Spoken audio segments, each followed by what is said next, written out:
potential to, I suppose. I could see playing 1 or 2 of the red-green land, but regardless, chose not to. And he's made it all the way here, so can't fault him for his choice.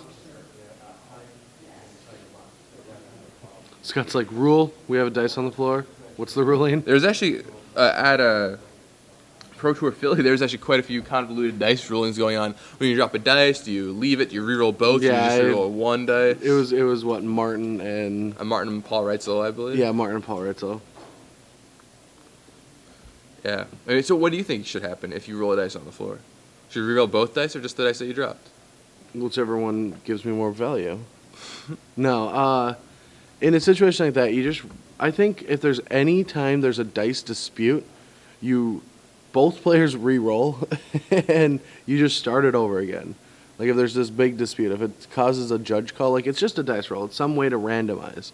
So when people start like arguing before the games even start, like just take a step back, figure out a system, figure out the rules, and roll it. It takes a minute.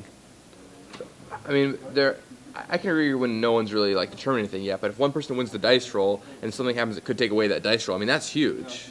What do you mean when somebody already won the dice roll? Because we don't know, we're disputing it. I mean, but say like someone rolls a high-ish number, and the other person rolls something that would lose to it, but then they're like, well, you reroll both dice, reroll one dice, like, it gives them a higher chance of beating you in the dice roll. Yeah, but you're arguing over a dice roll. Or like, here's a very interesting question. So I was sitting next to Paul Jordan at a side event, and they both rolled the dice, chose to go first, got deck checked. When their decks came back, they both thought they'd won the dice roll. That's interesting.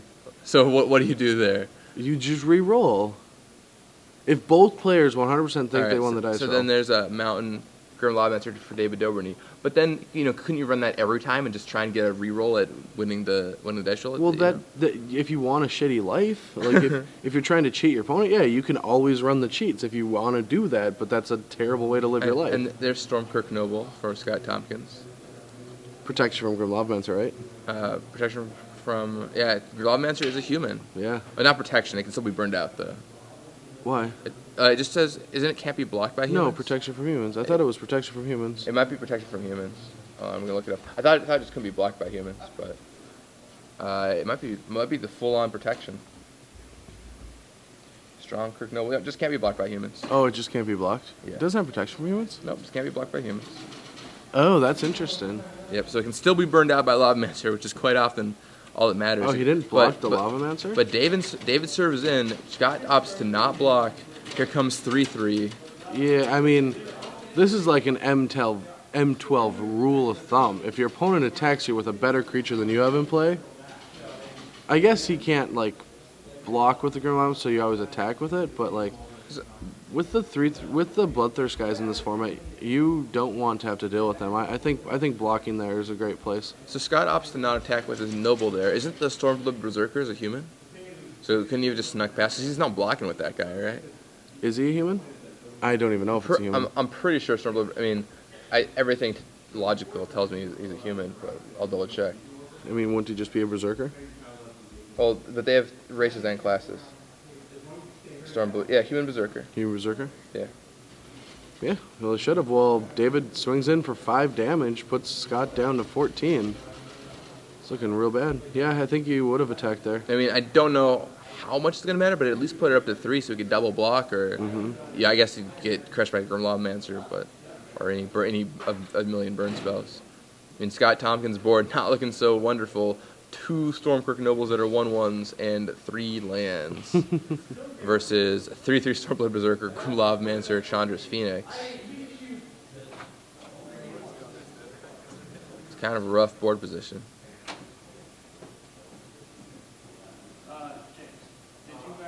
Tap some Mountain, and that's going to... Gut shot away the Grim Lobmancer. Okay, there's the start of dismantling the position. Alright, 2 damage, 2 counters.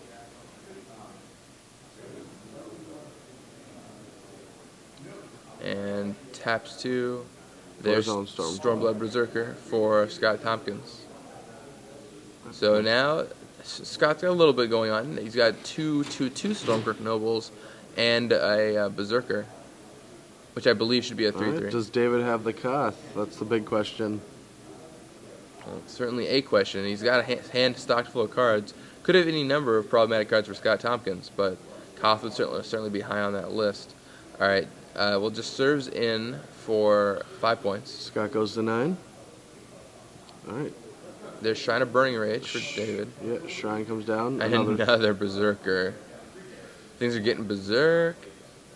All right, so and that kicks off that Shrine, right? So Shrine will be on 2 counters on David's next turn. So Scott really has to be careful he doesn't accidentally die. Yeah, there's not much. I mean, I don't know where Scott, how he gets out of this. Like, I guess if he has one removal spell, one burn spell, and if David doesn't have anything, he can get himself out of this. But other than that, let's see.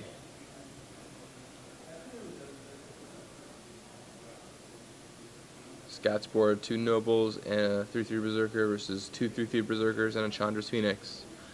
Mono red in the finals of the Star City Games Open Series here in Indianapolis. First a big event with Innistrad. 2 mono red decks found themselves playing for the trophy. And all those open points qualify you for the Invitational.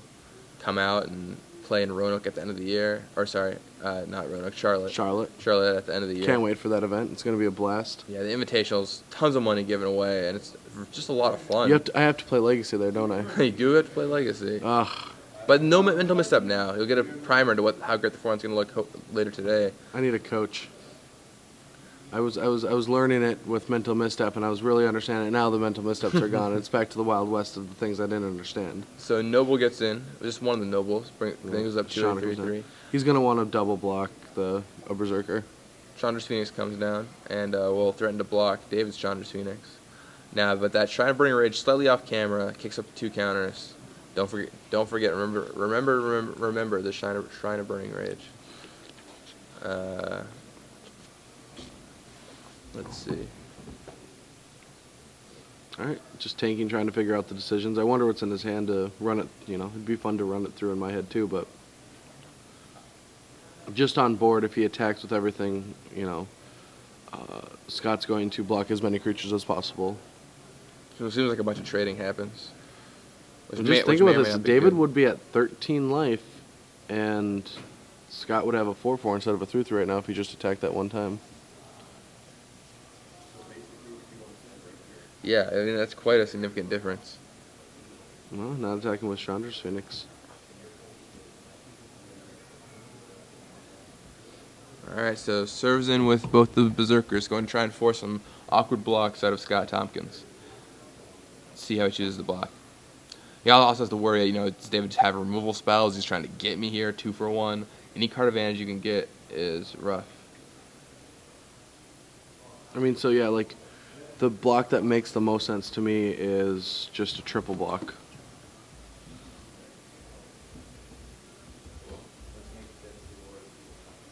Yeah, I like triple block there. This shuts Incinerate off from 2 for 1-ing him. Taps 3. There's a Brimstone Volley. Yeah. Or Brimstone Volley. Yeah, if you just put the Chandra's Phoenix in there as well, then at least the Berserker would have died, so.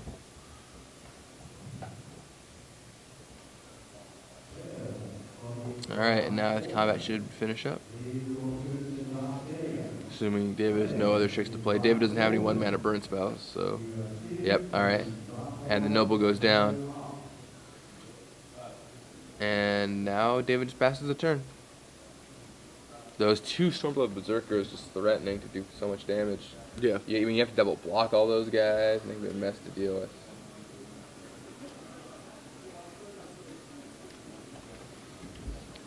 Five lands for Scott Tompkins.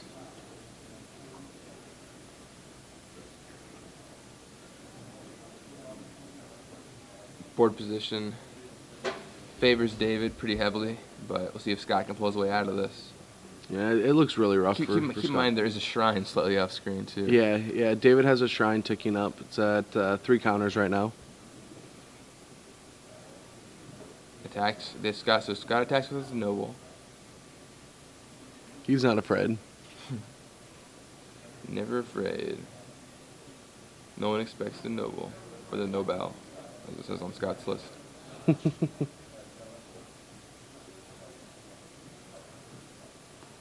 you manage to catch a glimpse of what's in Scott's hand? He's very protective. Alright, and there's a Shrine of Burning Rage. And then, is that a Berserker? Yeah, another Berserker. Both players wielding the full-out Berserkers. No strangers to the red archetype. Neither are going to want their Berserkers. He's dead on board, though. Wielding them. Yeah, I think that's... Yeah, that's good. That's pretty easily lethal, right? Scott's dead on board. Kick up your Shrine of Burning Rage. I mean, one of those Berserkers is going to get through. And then that Shrine should be lethal. David just double checks, make sure he's not missing something patently obvious, and Scott's going to double block, take 5,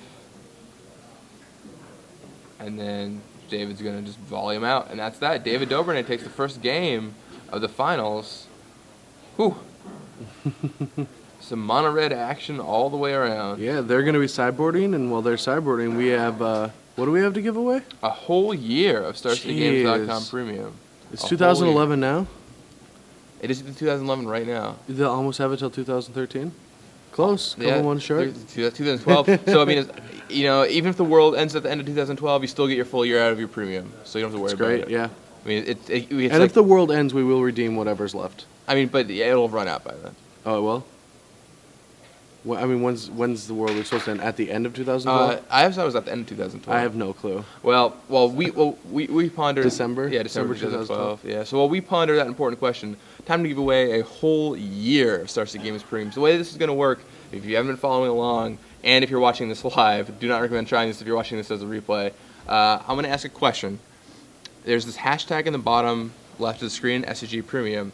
On Twitter, Brad's pointing to it right now. On Twitter, you're going to reply to it, you're just going to include it in your tweet that answers the question. And if you will choose one person out of all the people who answered the questions correctly, and that person will win a whole year of StarCityGames.com premium. Whole year. All right, so this is the question. As we wrap up the Standard Open, this is what we want to talk about. There is a card featured in there's a card featured. I was trying to think of how the word is. Okay, so there's a card featured from Innistrad in all of the blue decks in the top 8. Which card is it? I know the answer. Tell us, and you could win a year of StarCityGames.com premium. And if you win it, you could be quickly reading articles, people like Brad Nelson, this man right here, Player of the Year, Brad Nelson. Player of the Year, the whole year. Whole year 2012. Even a little bit of 2011, too. Yeah, we had to go fight in Paris and stuff. I'm still dealing with that. Or I guess come February. Sorry, Player of the whole year in 2011, right? No, I was 2010 Player of the Year. 2010 Player of the Year. Yeah, yeah, a little bit 2000. It's gonna be Luis Scott Vargas this year. It should be an interesting Player of the Year race. It's a great race here right now. Yeah, Owen and Luis are both going to a bunch of events. They decided to go to a bunch of GPs now, just to try to win Player of the Year. Wow. It's pretty cool. That is pretty cool. Let's see. What do we think sideboarding? What do we think sideboarding? Sideboarding for these guys. Well, I mean, I think both of them will bring in Volshock Refugee. I think it's a good call. Seems all right. Yeah, it seems fine. Refugee is a really interesting card. I love Volshock Refugee. Yeah. I think it's sweet that they made it, and that both of them have 4 copies. Heroes are probably going to come out. Hero seems like a really bad card in the mirror match. I don't know how good Stormkirk Noble is in the mirror either. Probably seems fine. But I think you take out some of your creatures and you keep in a lot of your burn. I think the burn is just a little bit more important. I mean, the ability to control creatures seems huge. Yeah, especially and turn on your Chandra's Phoenixes. Right. So you have this like inevitable creature coming back. You want that to happen more often than not, because creatures are dying all the time, but that card comes back. So heroes, Furnace Scamps, Stormkirk Nobles, they just all seem very weak. All right, let's see if David can pull it out. I mean, I do really like David's list actually. Like for personal reasons, I like his numbers.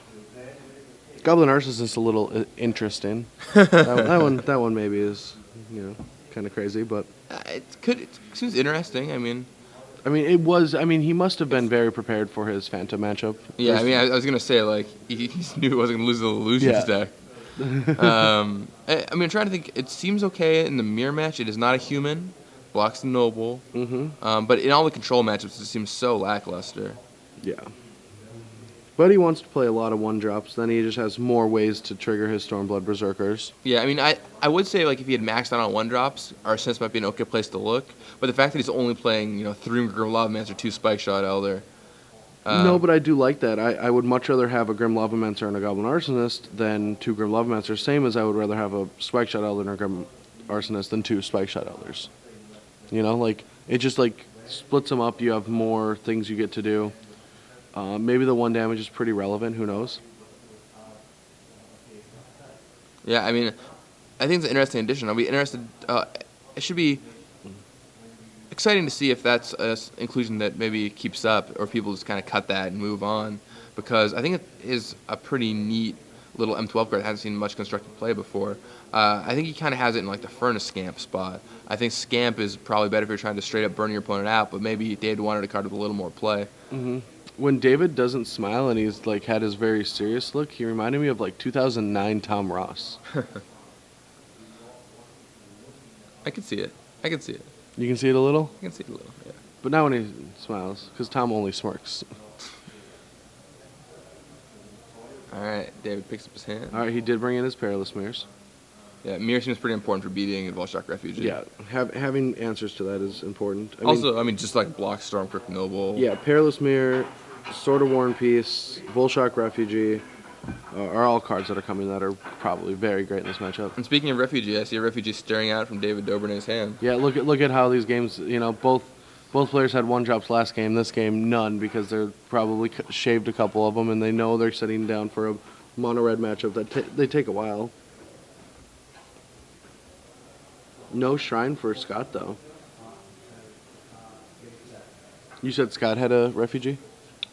Yeah. No, David has a Refugee in his hand. Scott just 1, 2, 3 passes. That's very interesting. Because, wow, David missed on his land drops, and he's sitting on so many great spells. He's got Koth, he's got Refugee, and he's going to have to just lead with an Arsonist.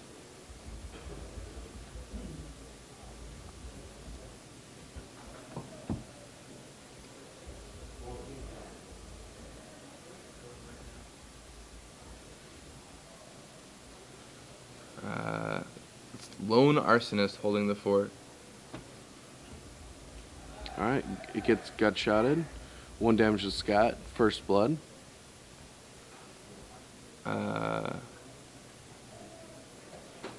Let's see. 4 lands for Scott Tompkins, 2 for David. David drips his 3rd land here, though. Here comes the Refugee. Alright, and that guy's going to start beating in. Scott needs to find an answer. Taps 1. And, yep, dismembers down the Refugee.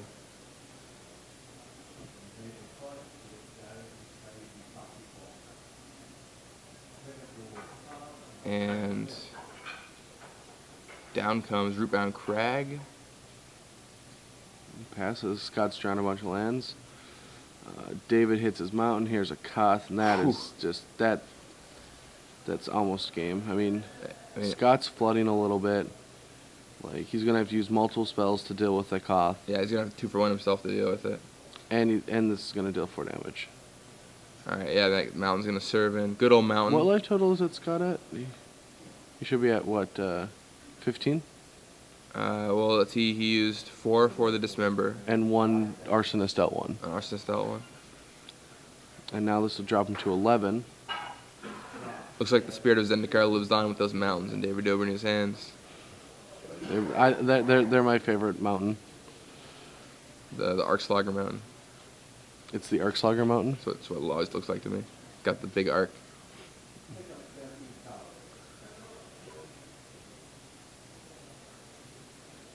And there's a Volshock Refugee. All right, well, that's at least going to be able to block those mountains. And yeah, it does make them red mountains, correct? Mm-hmm. Yep. I remember that from testing for the Pro Tour. Let's see. And just to be safe, he's just going to play a Berserker, just for a blocker in case he needs it. 11 life is something not to, mess around with. All right, do we have the sword? Oh, we don't have the sword. Because if David drew a sword, he would have been able to get through.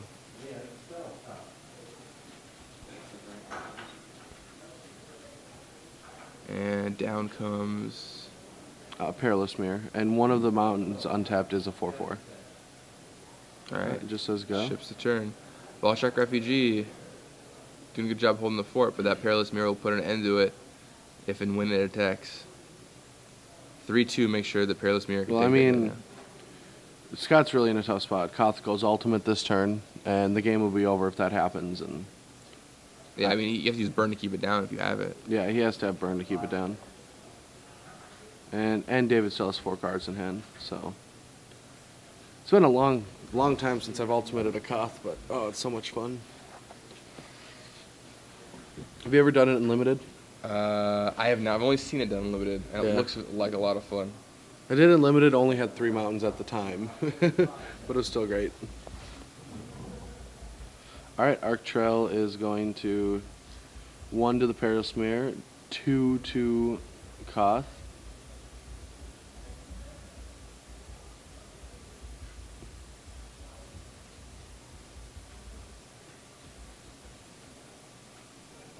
Scott taps 3 mana.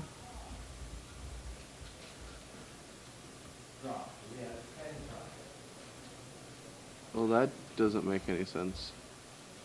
Yeah, I didn't like that. Scott just Brimstone volleyed the Koth when he could have just Arc Trailed David for 2 and then Brimstone volleyed the Koth, and the same effect. He just gave up 2 damage. Yeah, I don't like that at all. No, yeah, he just sacrificed 2 damage.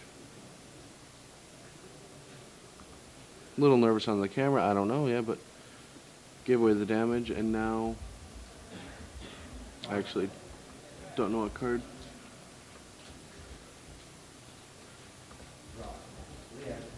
All right, so Must have been like he Arc Trailed, killed off the Stormkirk Noble, and got his Berserker.